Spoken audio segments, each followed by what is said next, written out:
All right. So what's today?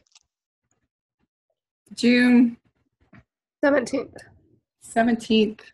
It's July. It's July 17th. July. I don't know why I July, keep yeah, that's saying right. June. June just went somewhere else. I don't remember June. Mhm. So I'm like, what? So who was able to listen to the Joe Dispenza tape CD Me? YouTube Oh my video? gosh. I did. It was like, wah! Yeah. Yeah. Reminded me a little bit of things that reminded me in a different way of things that Linda Johnson taught us in the Yeah. original class.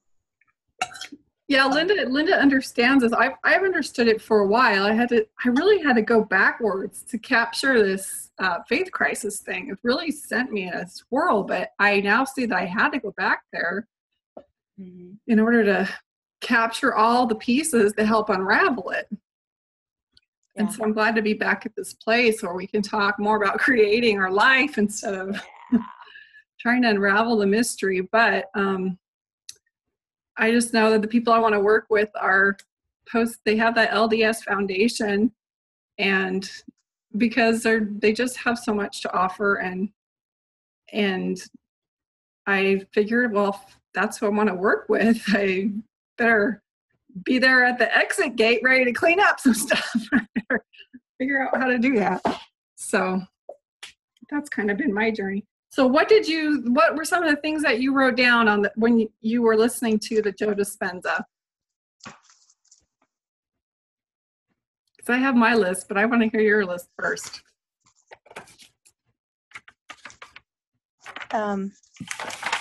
I had some that I wanted to go back to and listen to again and write down because I was like, I wish I had this in written form and I would like highlight like so much of it. But I wrote down that you could overwrite reality. The frontal lobe gives us permission to make thought more real than anything else. And my thinking is more important than my environment. Yeah. Isn't that cool? It's like it blows you away. Because our thinking is based on habit, repetition, and our environment, and what assumptions we made about our environment. Right. And so if we can look at our environment and not let it determine how we're thinking and feeling, we can create a whole different environment. And if you can look at your environment and see that it's a product of, last week's thinking and last year's thinking, then you're like, oh, there's some things I want to tweak here.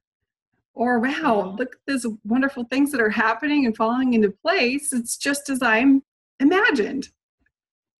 Exactly. And how your emotions are a product of your thinking. And then and how it goes from your thinking to your emotion, then your emotions make your thinking, and then it just goes around, Yeah, and it creates a cycle. So true. It's so true. It's so true. And that's how we can't pop out of it. And I think that's kind of the awakening.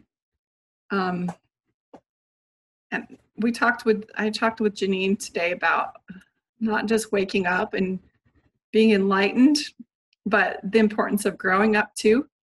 Yeah. Because that growing up part allows us to be in a space where we might be the only one that's learning in our sphere of influence. Like none of our family members or anybody are learning. We might get frustrated and worried about whether if we continue growing, if we're just going to leave everybody behind. They're so cute.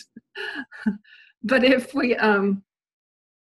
we grow up while we're waking up, then we can allow people to grow at their own pace and create space for them to, and it's more an honoring space for them to go ahead and grow at the pace that's healthy for them. And for some people, it's in the church. They still have a lot of things they need to learn inside the circle of the church. And so there's no need for us to get frustrated about that. The only problem. Interesting.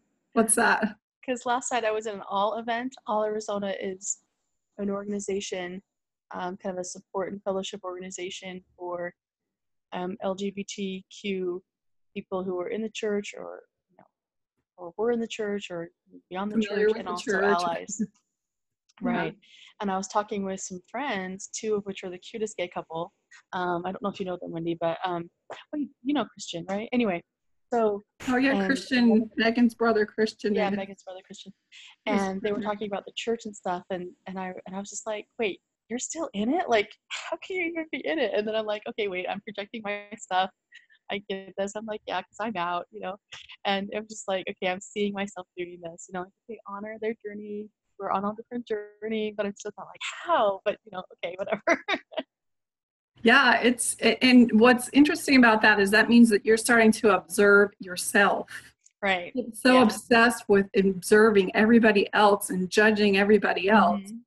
that it should start to get boring once you Mhm. start learning how fun it is to observe how you're reacting to everybody Yep. around you. Then you're When I was like, like getting triggered, I'm like, gosh, I gotta walk this off, you know? yeah. And that's when you actually start to create your life because you're in charge. You're going, I'm watching what's going through my mind. Your mind's been creating your life, your whole unconsciously. All of these principles are in motion all the time. And it's not because now we're aware of them that now they go into action. They already have been in action all the time. It's just now we get to be aware of them and get to manipulate how we are reacting to the feedback so that we can change it, which I think is super awesome. It kind of validates this idea that we live on a holographic universe or this holographic planet, at least. I don't know if the whole universe is holographic, maybe it is. But we imprint upon this holographic universe our thoughts and our emotions, and it gives us the feedback. Mhm. We imprint, it gives us the feedback. And then when our imprints become so habitual, and we recognize how uncomfortable they are, that's supposed to inform us that we need to adjust what we're imprinting on the universe. When I learned that, I was like, what the heck? What is this idea that everything bad that happens is the adversary challenging me, or it's because maybe I didn't do something right, or God's not happy with me, or my small religious mind was blaming it on good and evil, and I'm trying to always make myself wrong. And now it's just looking at it, and I'm not making myself wrong, but I'm making myself the one that has to adjust it. And it's almost exciting. It's almost like changing the knobs and fixing that and ripping that cord out and plugging it in somewhere else and going, okay, now what's going to flash up? Okay, and I don't like that. And then we get to create it over and over again. To me, that's really exciting. Using that frontal lobe. What else did you learn? Hello, frontal lobe. I love you. Yeah. Let's see.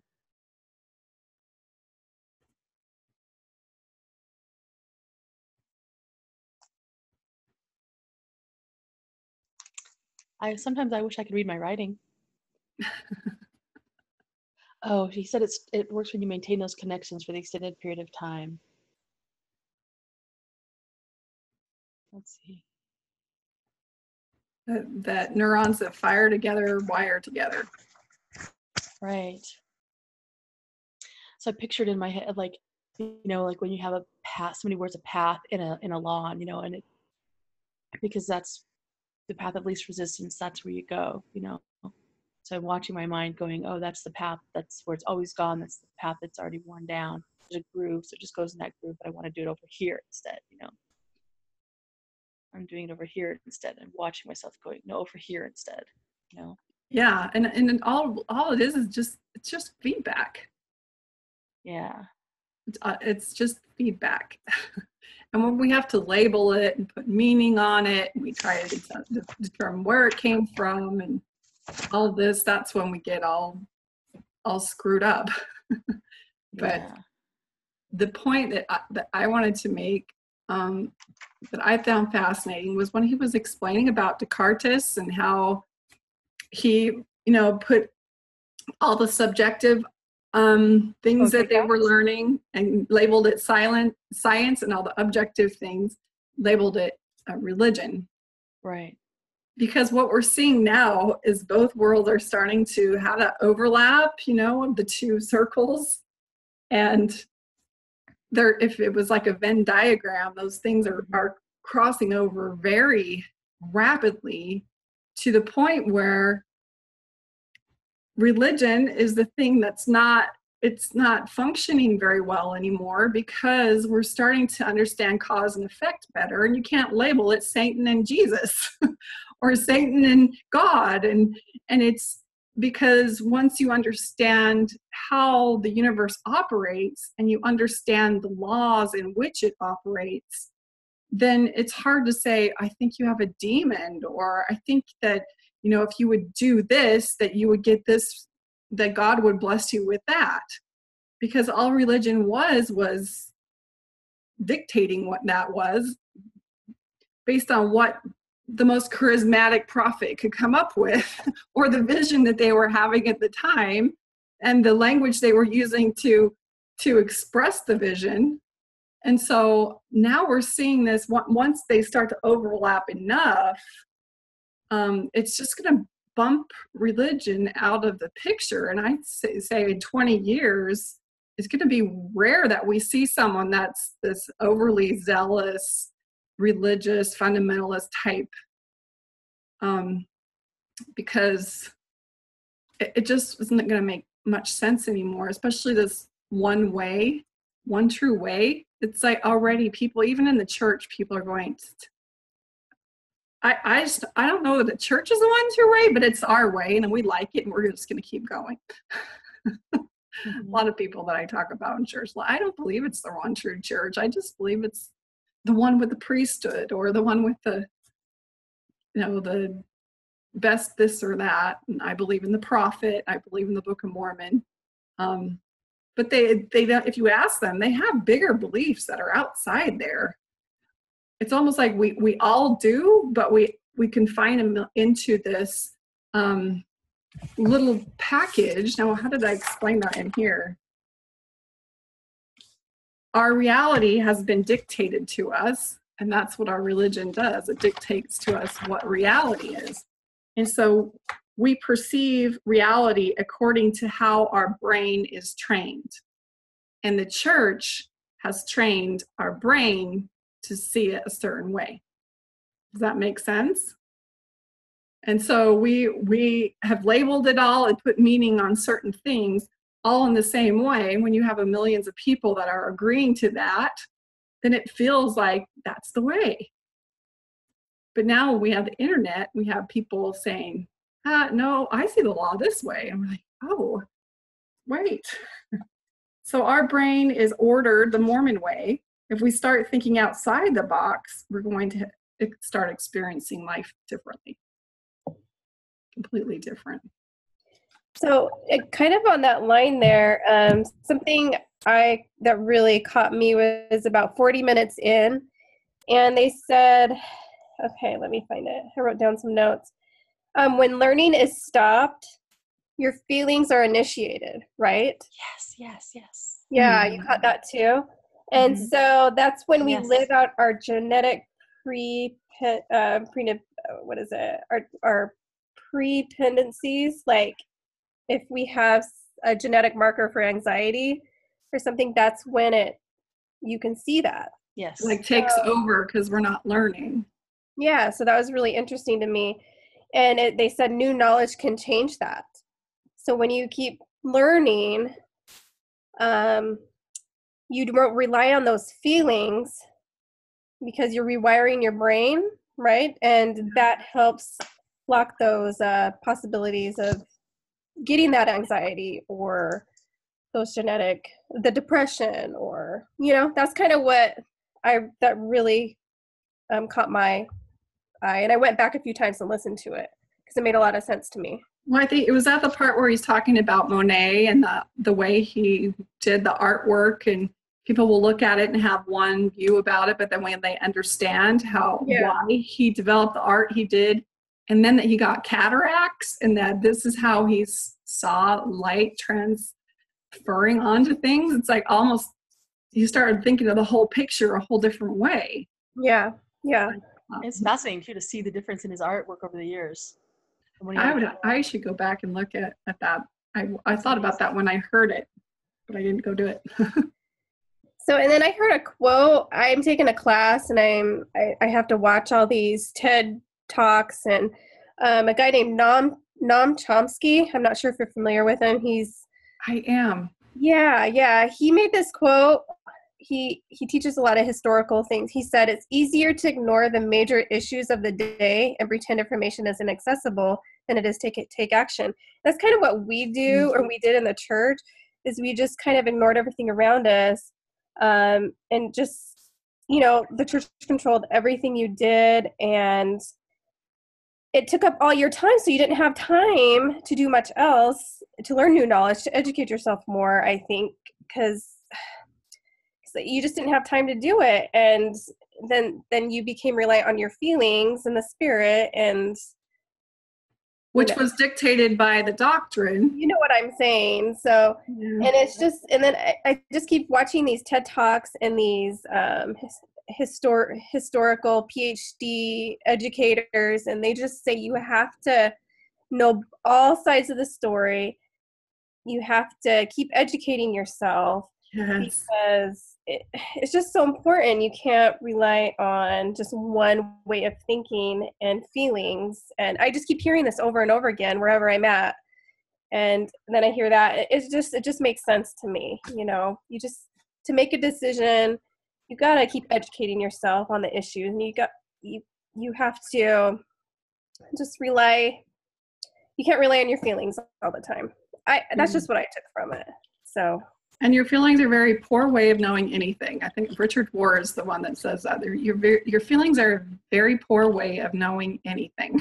It's true.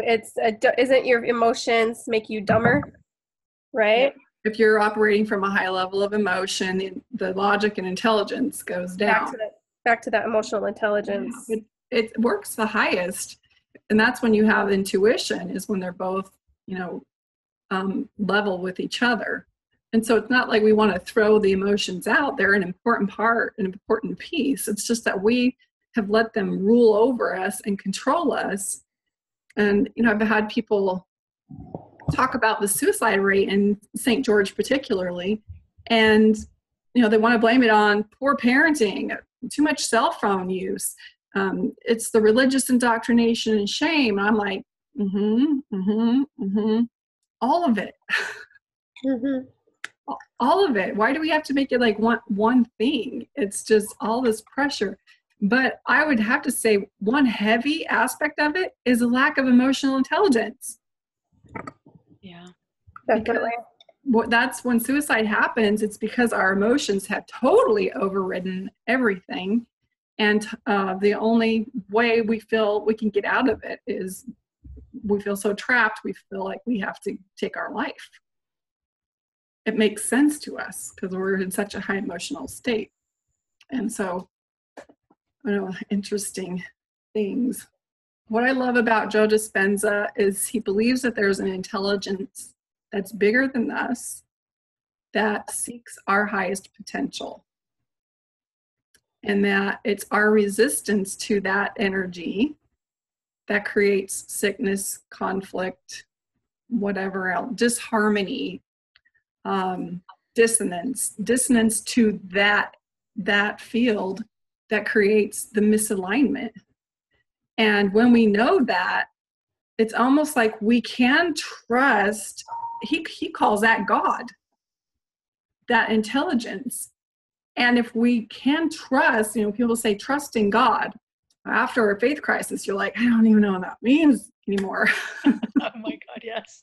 Oh yes. But if you trust that there's this intelligence that's bigger than us, that's breathing us, that is operating our digestive system, that's responsible for every life force energy on the planet and seeks to run in its optimal order and creation, that it's us with these big frontal lobes that can sometimes get in the way too. That's because we think and operate contrary to that force. And that a lot of people that he had the spontaneous remission is almost like they surrendered to that force, knowing that that force wanted them to be operating in its highest function. And when they could transfer their, their time, their environment, and there was another one that we inform ourselves with. Can't remember what it was. How we feel in our body, I think. When they could change those things through meditation, they could totally change the state of what's going on in their body when they surrendered to that overriding power and trusted it rather than trying to resist it or manipulate it. And I think so many times in religion of how many times I either treated God like a cosmic bellboy and just like, ding, ding, this is what I need next. You know, if I don't get it, then something's wrong with me, or maybe you don't want me to have it yet, or I just had all kinds of dialogue. Or this is what I need. I'm going to be really righteous and really obedient and pay extra my tithing and extra fast offerings. And it's like I'm trying to manipulate the heavens. Bargaining with all God. of paradigm because I don't understand the laws. But now we have this opportunity to know that there is something bigger than us, that when we do live inside the laws of which it operates, that we can become co-creators, and actually what is planted in our heart is the thing that we are to create. And so there's some balance between what I really, really want from my heart center and knowing that the universe actually wants to participate in bringing that to me. I don't know. I still am trying to figure out the whole what is God thing, but I don't think that it's something separate from me. Does that make sense? I think I'm part of it. You're probably not. It's probably just everyone else. Just everyone else. I mean, like the trees, like everything, like it's all God. Yeah, there's that, and that's a good question to keep in your mind. I'm just kidding you because I know that it works for everyone else, but not me. Oh yeah, that's one of my games. Yeah. So what else is that? So it's our resistance to it that doesn't allow the things to happen. And Joe Dispenza, if you listen to some of his things, he'll go to some conferences and he'll have people like their blood levels will change and these serious sicknesses will leave, like, you know, diabetes and back problems and other chronic things that they're, okay, my little dog is having a connection. Hey, be quiet. Cosmo, it's Cosmo. You want to come in here? Yeah, come on.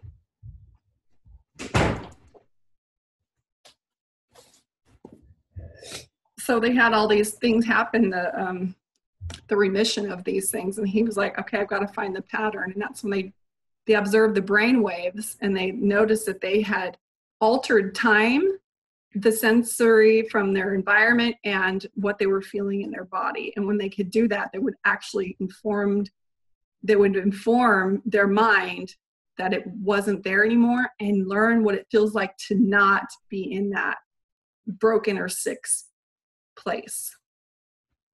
And it would transform within a day or two. And he was like, holy cow. So the more we use our meditation time for creation time too, that's what I use meditation for, is those two things.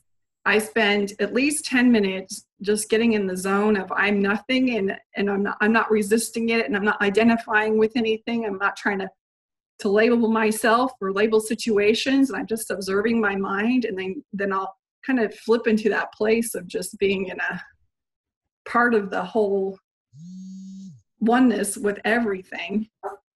And it's really kind of like losing your full, you're just not identifying with anything. It's practicing that time, environment, and body of getting outside of it. But then I'll also use time, my meditation time, to create what it is I want in the future. what is it, how do I want to create my life? Because he talks about, I don't know if he talked about it in this video, but he talks about, so we have this memory, and based on our memory, we keep recreating our life.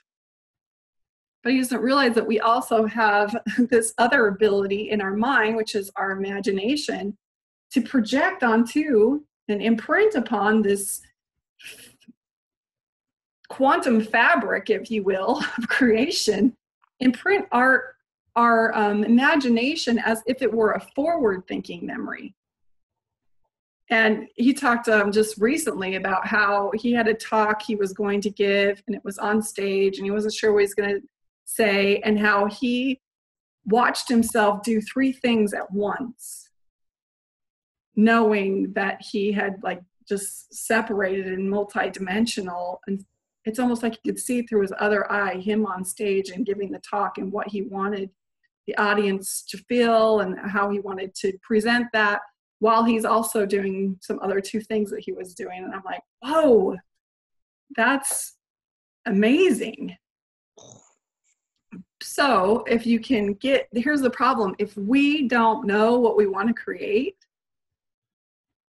we just are letting whatever we have been creating keep informing us. It's just staying here until we're willing to imprint intentionally onto that quantum fabric or that quantum substance that's so eager for us to play with it. I mean, if you think about a parent who's giving their child Play-Doh for the first time, you got a whole Play-Doh factory, and they just gonna sit there and squish it, you know. But you can make hair with it and shapes with it, and you can make all kinds of stuff with it. You can mix it together and make, you know, turn red and blue into purple. You can do all kinds of everything. Wait till it dries and create a rock. A couple of years ago, I was babysitting for this adorable 6-year-old, and she made me a salad out of Play-Doh. That's cute. A salad. Well, to me, that's like God looking at us when we're finally understanding these laws of creation. And, you know, when I read scriptures now and they said, you know, to live within the law, I see it differently of not living within the laws that the church has put out for you. I'm like living within the universal law, the natural law that's in order, that desires me to get on board with it. So that's some of the stuff that I learned. So when you're reading the scriptures, do you understand it differently now, don't you, too? Because in the church you're like taught this is what this scripture means, but when you step away, you can reinterpret what that scripture means, and it can mean something completely different. You know? It's like looking at a Monet and going, well, that's interesting. And then you tell me the story, then I'm like, whoa. Yeah. Like you were talking about earlier. Or it's like you're wearing a whole different set of glasses. Yeah. Now, or it's like you had these glasses of your conditioning of like that told you what everything meant, and then you take them off, and you're like seeing it completely different. Yeah. It's more like that, I think. Yeah, I like that idea too. So that was about changing your thinking state to match what it is you want. So it's not just having a memory of it and having those memories flash before you. It's actually getting into the vibration, which is the emotion part. So why the emotions are important is because emotions are energy in motion. So it's one thing to have a picture, an image of what it is you want to create, but it's kind of not, it's not pulling it in. You're not magnetizing it and energizing it until you supply the emotion behind it. And the highest emotions are gratitude and joy. And so it's almost like being so grateful for that thing transpiring. It's almost like pulls it like a magnet to you for that thing transpiring even before it does. And I've tried this so many times, and it totally works when I focus on it. Right now I have like 9 things that I'm focusing on. So all of them are shifting at once. But if you just do it with one thing, so you can practice, it's going to start, you'll start to feel satisfaction, or you'll start to see the law in motion. And the more you see the law in motion, the more confident you're going to get about it. And the weird thing is if we can't trust ourselves to create what we want, and if we don't understand those laws, we can't play with them. And if we don't trust our own intuition, and we aren't on board with the idea that that substance is there for every one of us, that we can all play with it. Doesn't matter your race, it doesn't matter your size, it doesn't matter your gender, it doesn't matter. None of that matters. And so when we put a religion on an overlay on top of us that causes us not to trust ourselves, that gives us our vision and what it is we are supposed to be creating, so we can't tap in and see what it is we truly want to create. When we have exclusionary ideas that this is us and that is them, that doesn't allow us to tap into that, and not having our own intuitive right to think our original thoughts and to think and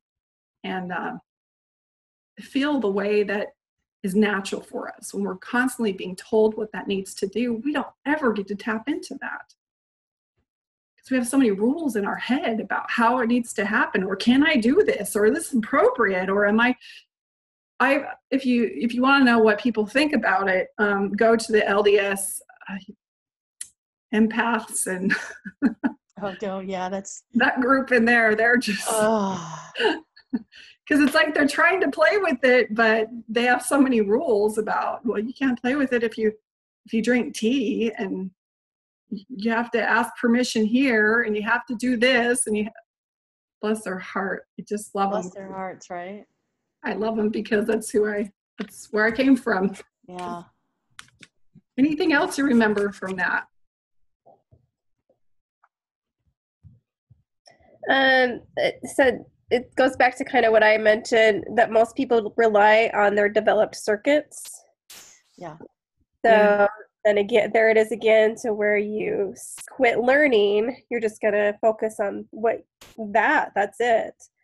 So when you keep learning, you'll develop more circuits, basically.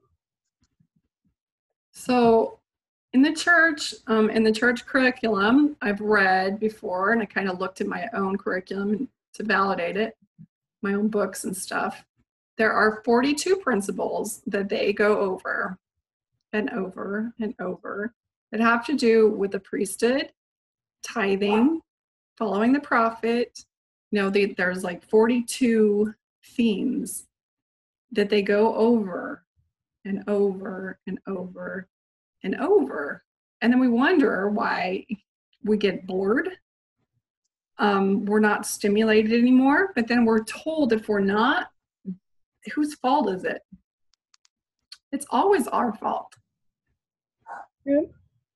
So that's something interesting. And it just, if it was planned out that way, they were pretty brilliant on planning it out that way, but I don't know if it was meant to be that way you know what I'm saying? Did they make it that way to control people? I don't know. Do you think they did? Was it on purpose? Here's the thing. If I think it's on purpose, I'm like, those are some pretty insidious people. Yeah. Evil. Right. I don't think Joseph Smith was that smart. I don't think Brigham Young was that brilliant. He wasn't. No. I think that what's happened is that the church has become this huge entity that needs to be protected. And so in their effort to protect it, as the only, source of truth and light, they've kind of stagnated themselves in time and space. Meanwhile, the rest of the world is learning and learning and learning and learning, and they're trying to hold really tight to this. No, this is what it is. This is what it is. 42 principles, just get them in your head over and over again. but we're starting to identify those patterns, recognize that they limit our ability to think, and observing the manipulative patterns used to keep and protect the name of the church. That is far more important to anybody in the upper echelons of the church. Is to protect the church is far more important to them than our growth and development. That's got to be obvious to anybody. Yeah. Oh, so true. And I'm dying here because are you familiar with The Hitchhiker's Guide to the Galaxy? Yeah. Heard of it. Okay, well, it's this awesome thing, but the answer, there's a quote from it, the answer to the ultimate question of life, the universe, and everything is 42. So you said we have 42 principles. I'm dying over here. Oh, wow. That's funny. I'm going to have you send me that list of the 42 principles. Yeah, I was going to ask you too as well. Is it in your book? I made a list when this was a couple years ago. I was like, what? 42 principles? Is that all? And so I made the list a couple years ago. I looked in my curriculum and just, in Relief Society manuals and in the Gospel Doctrine manuals. And I was like, yeah, there's very little. No one's talking about the quantum field, and we're not talking about imprinting on the holographic substance of the world, and we're not talking about frontal lobe and our ability to imagine things. And I'm like, this cannot be the cutting edge of spiritual development. No way. So nope. But yeah, that lecture was really interesting. So really sad. interesting. Some of it I had to go back and because it's really deep. yeah. Something you have to go back and just really think about. But it's something I definitely want to share and go back and listen to. Well, the more that you listen to it and the more you put it into practice, actually is where you're going to see it work. And the more you tweak it and the more you observe it, you're going to see a lot where it's going to be part of the cleanup process, because you're going to watch where your thinking interferes with your ability to like the word is manifest, to bring it into material form.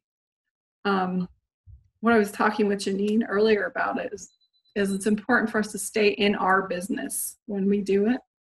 So we're never supposed to try and get someone to feel a certain way or react or respond or do something for us. That's voodoo. Because might as well have a little voodoo doll and poke them and do all this stuff because it interferes with their agency. However, we can change how we think and feel in their presence and how we're reacting and responding to some of the feedback we get from them, so that we're improving ourselves and we can change the situation that way and hope that the other person starts reacting and responding differently because we're not in this protective or fearful mode. Yeah. And that's the thing that we have so much anger about, is to know that we were manipulated. So we don't really want to be, I don't want to be doing that to somebody else, Yeah, that's been a scary thing too for me, is I don't want to be I don't want 10 years from now going, oh, I have so much guilt over what I was teaching those girls. But the truth is, if I don't teach you what I know right now, in its raw and probably unperfected state, we're not going to learn how to even get better. And so, yeah, there's going to be more to learn to this, and we'll refine it, and we'll be able to do it in a better way always. Are you okay, Sharon? What did we tap into? Maybe it was that fear that you might teach someone wrong, or no, it was just gratitude. Oh, good. For the things you've taught me, that just I feel so lucky, so blessed that because you've been there, why, but yeah. Why. Well, I'm glad you've been on the journey. It's been a ride. Yeah, it's been a ride. But you just brought a lot of things to light. It's, you can't control one big thing. I like to control. I just got to live my life. I can't worry about what other people think. I can't worry about I just got to live my life and take my own journey, and whatever happens to other people, it's going to happen. There's nothing I can do about it. And just, that's one thing that I've always struggled with. And that's one thing I've learned now that, I think I'm healing in that way. I'm learning, just let them take their journey. Let them think the way they think. Just worry about myself, worry about my growth, And so that's something I've learned a lot the past couple weeks, really thought about. So I'm grateful for that. I know for me, with the most of my perfection was probably generated in my fear of losing my family. Yeah. I mean, I was so afraid of everyone having some kind of misstep, and that there would be some empty chairs at the table at the end of the day. And if I didn't do my best, then I started to realize, even if I do my best, they still have agency, and I can't control it. And I just started panicking and went into this hyper vigilant, like, I must be with all of my children in the next life. I have to. What God would take these kids away from me just if they don't conform, or if they have some kind of misstep. And then I would think, well, but they have Jesus, and they have the Savior. And so that's a great iconic way to help that situation out. But in our brains, it's really difficult for us to understand how that works. There's so many books on the atonement and so many books on Jesus that still, after you read like Jesus the Christ, you have some ideas, but you're still like going, how does it transform? It's so magical, this idea that my fallen state was made up for by some other man, the finest of us, as a requirement through my Creator because of my fallen condition. And it's like my head could not get around that. But how could I blaspheme Jesus Christ who died for me? How could I? To me, I thought that's got to be the worst thing, to not accept that atonement. And the more I studied it, and the more I actually brought it to Jesus and said, would you please express this to me? Explain it to me. And the first thing I thought of is, I need to get rid of that red robe picture I have of Christ. I spent like $600 on this huge picture. Deseret book, Greg Olson, of the girl in the red robe. And I had the impression this is not the program. That it was more about, come walk with me. Let's have a talk. Let's have a discussion. Get your head up off the ground with these silly red robes that represent all your sins, and let's just have this conversation. And I was like, lead me to this and lead me to that, and can I get guidance from someone else? And it's like, the information is there in the field, and it wishes to communicate with us. And I thought, this is not blasphemy. It's more blasphemous to put all that onto Jesus than it is for us to take ownership for our life and learn how these natural laws go into play. That's what God wants me to do. He doesn't want me to just keep blaming it all or tossing it all onto Jesus and go on my way. He wants me to learn how to play in the sand and build a castle, and he wants me to learn those things that are going to help me help other people. And so that has been a change for me. But one thing I liked about his talk too is that your change, whatever it is, makes a difference on the whole grid work of the planet. If you think about how your influence alone has changed just your kids, how you validating another person in your groups, and them validating you, or just sharing what you're learning, all those things are helping the expansion and the emergence of new ideas, even if we deliver them poorly. It's better than not allowing us to be free to express it in a poor way. Is better than not being able to voice it and express it at all. And that's what happens at church. We have to keep the church and its doctrines and its history and the leaders and all that safe and protected. So that was what I was thinking there too. Any thoughts about the lobotomy, what he discovered with the lobotomy of the apes and of the people? I was yeah. like, whoa. They become docile and controllable, right? Yeah. So when he gave him, if you remember right, when he gave him the lobotomy, it caused them to be lazy, unable to concentrate. They got irritated when their cycle or their routine was interrupted. They can't project the future. They couldn't imagine a future for themselves. And when I thought about this, I thought, okay, yeah, it is, a lot of our society is that, and it's phones, how we use our phones. If we're just playing video games all day, that we might as well just be giving ourselves a lobotomy.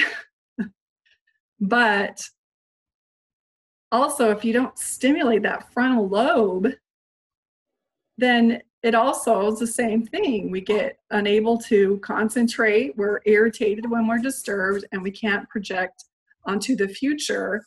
Can happen when we're in the trance of church. Yep. Yeah.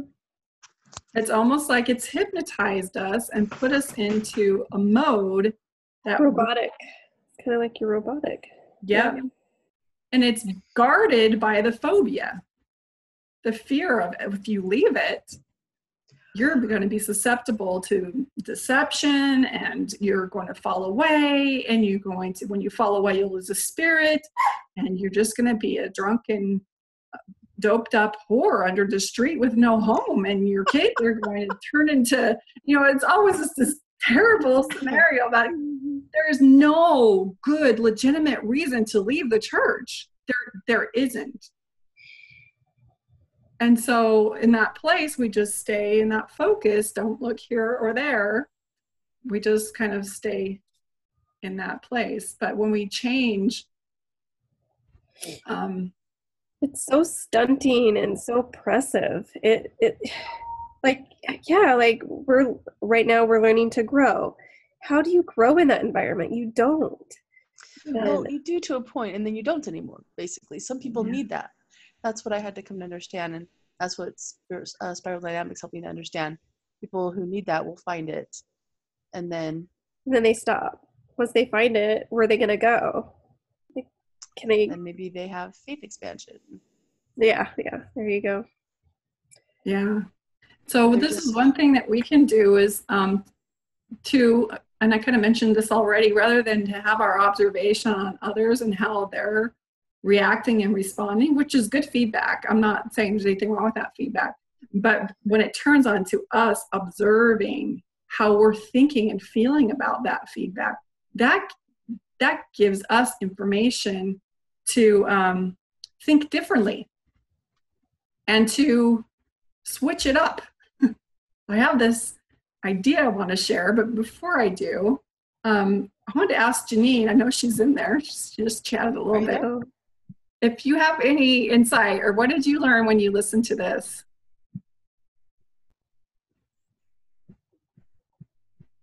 She might be watching her little granddaughter. Janine, get out.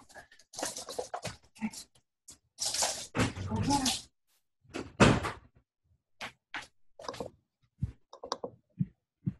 Janine, did you have anything you wanted to share?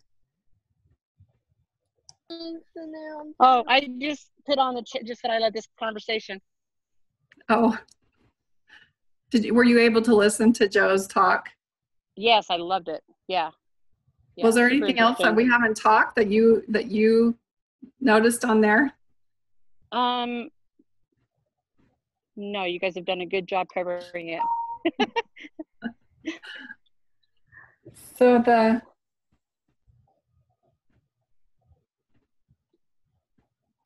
hold on, my daughter's trying to get a hold of me.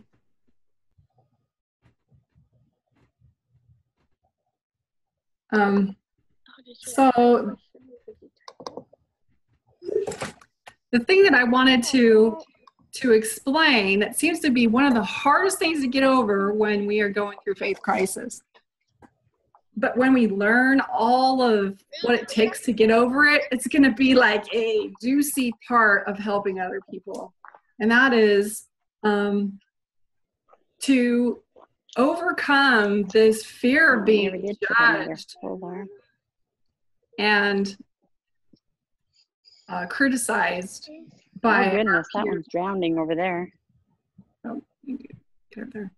Being judged and criticized by our peers when we're in a high-pressured LDS situation. So it's intense. And Janine and I were talking about this too, is we don't realize that we are on hyper-vigilant mode. I mean, we're running like this all the time, making sure that all of our T's are crossed and all of our I's are dotted. And we don't realize that we're asking ourselves, are my clothes appropriate? What will they think of what I'm eating? What will they think of what I'm wearing? What will they think about my hair? Maybe, this is going to set some people off, or I hope what I said in Relief Society was acceptable. What does the bishop think of me? I always had that thought going, what does the bishop think of me? And I know these are like a lot of ego things that I would watch, but I'm like,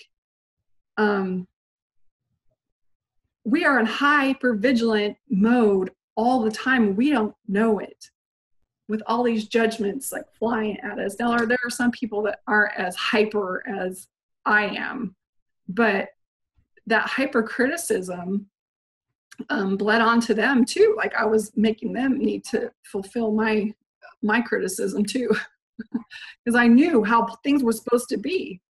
But here's the thing. What if we could, using these principles that we learned, what does it feel like to be in high-pressured situations, knowing that we're going to be judged and criticized? And the way we know this is because we've been in that mind. We've been under that spell. We know that that's coming at us. We can't pretend like, oh, they're not going to judge. It's all in your head. They might not judge as much as you think they're going to judge. Some of them don't judge. They actually have learned to just love unconditionally. But for the most part, because we've been trained to have our eye on what's not right within the doctrine, we're going to be judged. So what does it feel like to be in high-pressured LDS situations when we know we're going to be judged without feeling inferior? What does that feel like? And that's like the new reality that we want to create. Right. So you, even for just a few minutes a day, just think about what it feels like to maybe be in gospel doctrine. You might not ever be planning on going back there again. But if you can pretend you're in gospel doctrine and you say something so profound, but yet so disturbing, and you just allow all that energy to come at you, and what would it feel like to not feel any of it? To not enmesh with it, and to not engage with it, and to just like drop the mic and just, I don't care what you think of that, and I'm sorry if that disturbed you, and to be in that empowered place, to know that that's all of theirs. It's theirs. It doesn't have to be yours anymore. And what shifts that is having a complete understanding that they get to grow at the pace that works for them. And you are fully aware and conscious and free, we'll say, not to think like that anymore, which is a reason to celebrate. But every time you enmesh with it, you might as well go back to that level, because you're pushing back with it, and now you're entangled with it, and it starts to pull you down. And then you start judging. Then you judge yourself that you're judging, and there's just all kinds of enmeshment going on. So what does it feel like to be there? And I mean, you could even be in a string bikini at a church party, at the swimming party. They're popular. and just walk See, Grandma with has one. this energy, you know, that's like, I know I even thought of cutting some off and wear them out here so I put my phone I in. don't care if this is disturbing you. I don't care that you're having nasty thoughts. I don't care what's going on. And that's like, that would be an imagery. Unless you want to try it. If you try it, please let me know, because I would love. I'd sell tickets. But to literally be in that place where you allow them to be where they are, and you be completely energetically and emotionally disengaged. That would be amazing. So the more we practice that, the more it can become a reality in our life. And the way we practice it is not by going to church. I mean, you could, but it's literally by doing it in our mind over and over again, so that when the situation does come, you're like, I got this. Can I say something too? Yes, please do. I remember one time you said, I don't even remember what we're talking about, but you said, most people don't even care. And that really stuck with me, that to think about it. And when I run into people that are inactive or, you know, whatever, our judgments start, but most of the time it was just like, whatever, you know, I met with them with love and friendship, but it's like, I didn't really put much thought into why they were doing what they were doing, you know, with a lot of them. And so I've used that a lot, thinking, you know, instead of wondering, what are they thinking of me? They probably don't even care. They're so busy with their lives, they don't care. Yeah. You know, so I'm trying to use that more.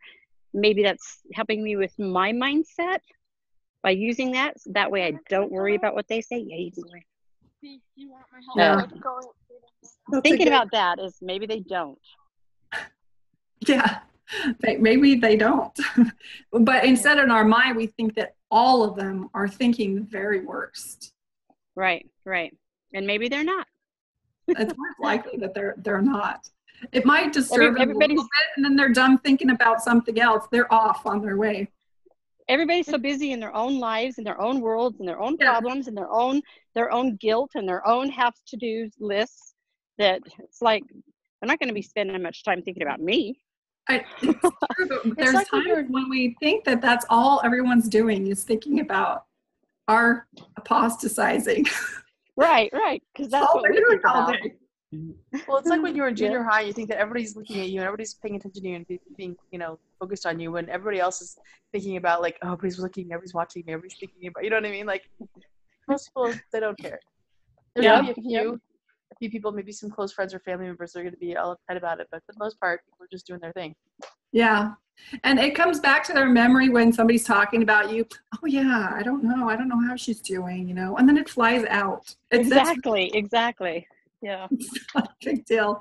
So I have a story that my coach tells about this. It's funny. She said she was with her friend, and her friend was, you know, trying to lose weight, and she was super cautious. And they're at a really nice fancy restaurant, and she orders salad, but it's not just any salad. It's like lettuce with a few vegetables on it that she's willing to eat that fit into her diet category. And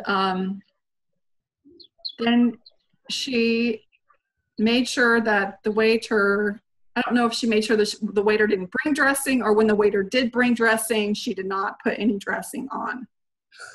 And here she is eating her dinner, and she just feels like over conscious of, you know, people might be looking at her. And after the meal, she asked her, she's like, Angela, do you think anybody noticed? And she's like, what do you mean? Well, like, I was just eating salad without any dressing and meat and stuff on it. She was like, what are you talking about? No one's looking at your salad. Nobody cares what you're eating. Nobody looked to see if you put dressing on your salad, or if you have meat in it, or if you changed it out or something. Even the waiter who took your order has already forgotten about it. But the whole time she's thinking, these people must think I'm weird at this fancy restaurant, and all I'm ordering is salad with a couple vegetables. I'm not even putting dressing on it. And they must be thinking, oh my gosh, what is her problem? And they're not. So whenever I have that experience, I always said, nobody cares what's in your salad. That's my new and training mantra when I hear my head do that. Everybody's looking and thinking about me. I'm like, nobody cares what's in your salad, Wendy. Stop it. This comes at a good time because I will be entering the church building tomorrow to pick up my daughter from a camp, and I've just been hyped up about it, having to, pick her up and see all these old ward members and stake members and looking, I just, my mind was like, what are they going to think about me? What are they going to say? And so I'll have to remember the salad. They don't care. They're busy. They're doing their own thing. I just need to remember that. I mean, if I see them, I'm not thinking about them. If I see an inactive member, I don't care. So I just need to remember my ego, put my ego in check, and remember what Janine said. That makes sense. Half of them are probably saying, oh, I admire her so much. I wish I could take my garments off, but my husband would kill me, and there's no way. We don't know. Probably. So I'm sure there are. There are people that are, oh man, she's taking a break. Yay, haven't seen her. She's probably enjoying life right now. Yeah. Sure. Then there's others that aren't going to notice, and then there are going to be those ones that are going to be like, oh my gosh, can you believe? But then you got to remember the maturity level and the lack of growth they have done if they react like that. You know what I mean? Yeah. Just give them space to be exactly where they are, and they don't need to be anywhere else. And go ahead and throw your darts at me. It's okay, because it just doesn't hurt anymore. Because bounce off you. Yep. Yeah.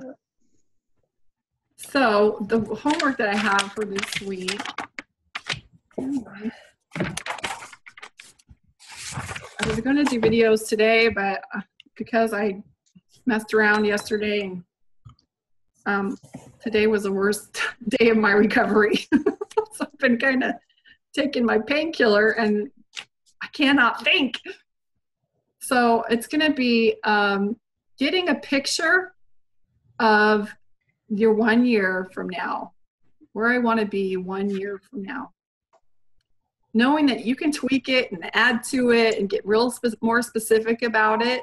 But if you have that down, go ahead and write it down and just send it to me, either email or private message or whatever document you want to send. I use WordPress or Microsoft Word.